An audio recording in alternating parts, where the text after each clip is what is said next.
Magandang araw!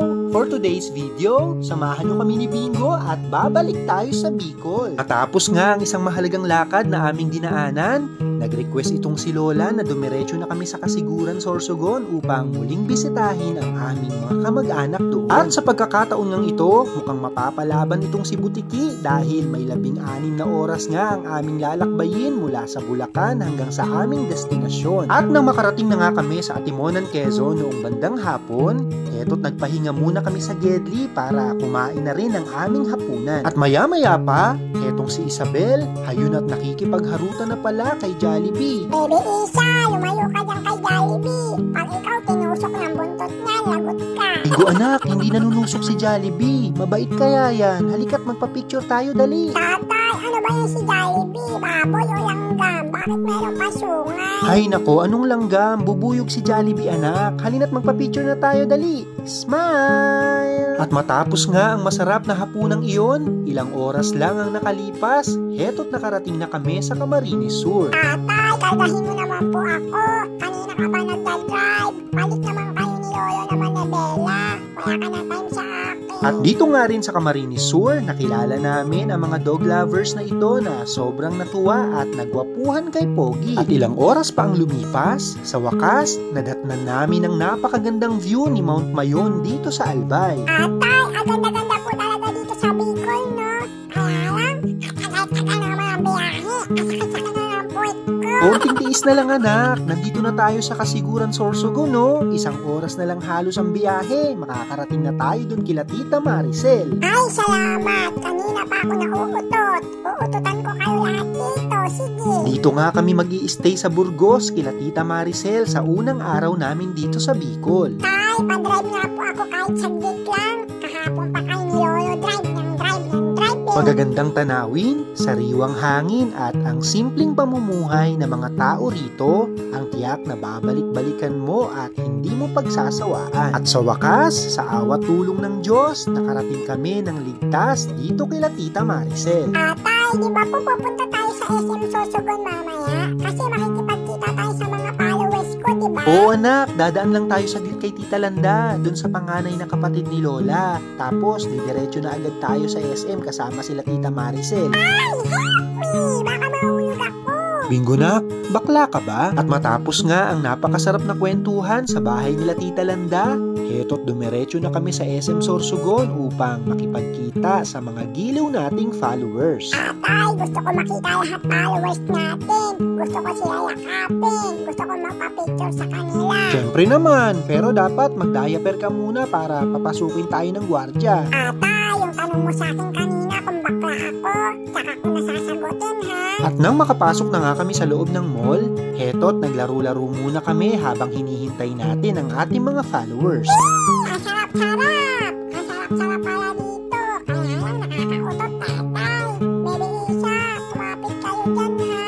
Baka mahulog kayo. Ako okay ako dito. Pogi ako eh. Ilang sandali pa, heto't nagdatingan na ang mga followers ng Bingo and Tatay. Maraming salamat po sa mainit ninyong pagtanggap sa amin. Nakakatuwa dahil yung iba sa kanila nanggaling pa sa malalayong lugar at sumadya dito sa mall, makita lang ang bida nating si Bantot. Tay, ang dami-dami pala nila. Hindi naman ako sikat. Ang dami-dami napapapicture sa akin. Nahiya kasi ako kasi baka mautot ako dito. Kabaho-baho pa naman ang utot ko. Enjoy mo lang anak. Nakikita mo ba kung gaano kanila kamahal? Diba't nakakatuwa? Opo naman, tatay. I love you, mga followers. Nung kinaumagahan nga, heto't maaga kaming gumayak para makaalis agad papuntang Sumalot kung saan papalipasin naman namin ang kalawang araw namin dito sa Bicol. Isa nga pala sa mga sinadya namin dito sa Bicol, itong si Mamay Charing, ang isa sa mga nagpalaki kay Lola nung kabataan niya. Kakatuwa nga dahil sa edad niyang 103 years old, awa ng Diyos, heto't malakas at talaga namang madaldal pa. Sa araw ding iyon, makakasama na rin ni Lola itong si Tita Tinay, ang isa sa mga best friend niya dito sa Kasiguran. Tay, ang dami-dami pala kakilala dito ni Lola, no? Dito pala sa lumaki. Kaya pala yakap na yakap lahat na nakakasalubong sa kanya. At sa pagkakataon nga na ito, heto't papunta naman kami sa palengke kasama pa rin itong si Tita Tinay. Mamimili muna kami ng mga babaunin namin papunta sa beach. Nag-usap kasi ang dalawang mag-best friend na ibigay sa kanila ang buong araw dahil na-miss nila ng sobra ang isa't isa. Tatay, pagpunta natin mamaya sa beach, hanapan mo po ako ng mga girls ha, yung sexy at saka magaganda. Ay naku, wag na ako nak, ikaw na lang, baka mayari tayo kay nanay niyan, sige. At pagkatapos nga naming mamalengke, heto't bumili muna kami ng merienda dito sa Gedli, ang mainit-init at napakasarap na puto balinghoy. At ilang sandali pa, matapos naming lutuin at maigayak ang mga babaunin namin papunta sa dagat, heto't bumiyahin na kami agad-agad. Pupunta kami sa dagat. I love you, Agoho Forest Eco Park. Tatay, may mataas na tulay po pala tayo dadaanan. Buhatin mo na lang ako mamaya kasi matatakutin ako sa matataas eh. Naiiri ako, saka nauutot ako. Ano pa nga bang sasabihin ni tatay?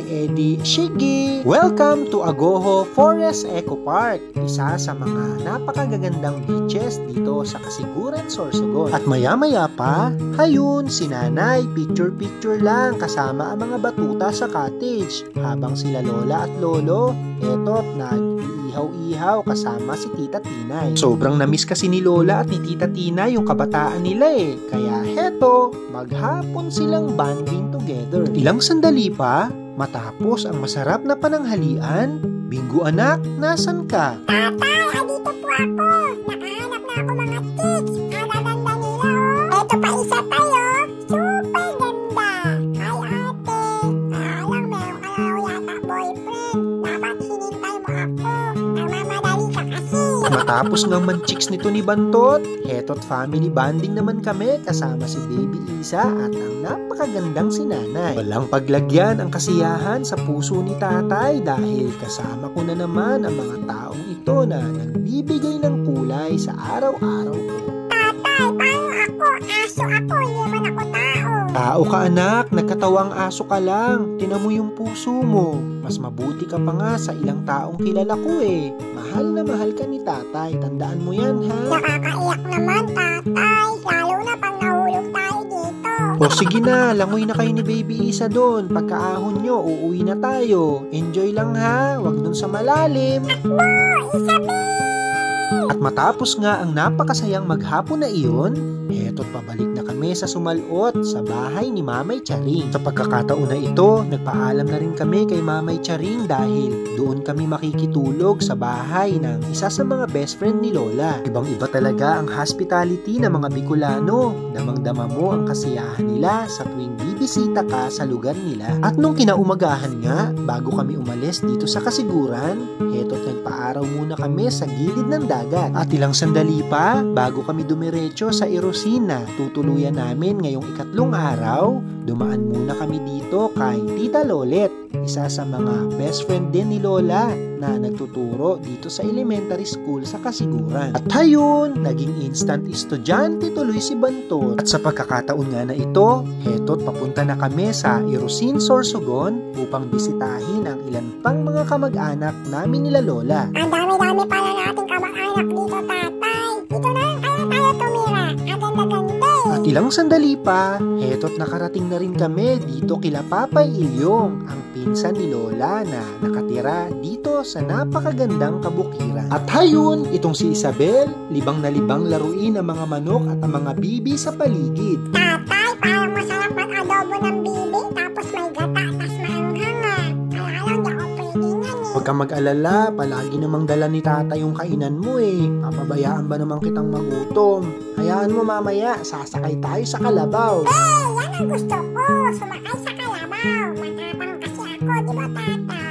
Matapos nga maglaro ni Isabel, heto't nagbomba si tatay sa poso para makaligo na siya ng malamig na tubig. Napakasarap nga talagang umuwi sa probinsya, lalo na sa ganitong setup ng buhay. Tingnan nyo naman sina Lolo at si Lola, napaka-sweet maglaba dito sa Gedli. At maya-maya pa, hawak-hawak na pala ni Papay Ilyong itong silo. Heto't nanghuli siya ng 3 bibe na agad niya namang kinatay para sa paghahanda ng isang masarap na hapunan mamayang gabi. May 3 bibe na kinatay. Mataba, mas mataba kesa sa akin. At Habang abala ang lahat sa paggayak ng isang masarap na hapunan, eto't sinamantala namin nila Bingo kasama si Nanay at si Baby Isa ang ganda ng palayan. Nanay! Si tatay tumakbo dun sa malayo. Hindi ko na nakita. Baka kinain na yun ang pating nga. Uy, anong pating? Palayan kaya to, hindi to dagat. Di ka na't balik na tayo doon, magbubukas si tatay ng buko. Sa pagkakataon nga na ito, kakain muna kami ng buko ni Bantot bago kami sumakay sa kalabaw. Tatay, buko pala tawag dyan. Akala ko po kasi dati, malaking mansanas. Bigyan natin sabaw si nanay ah. At ilang sandali pa, heto't sasakay na kami ni Bingo ng kalabaw. Wow! Kalabaw! Kala ko una nakakatakot. Masarap pala sumakay dito.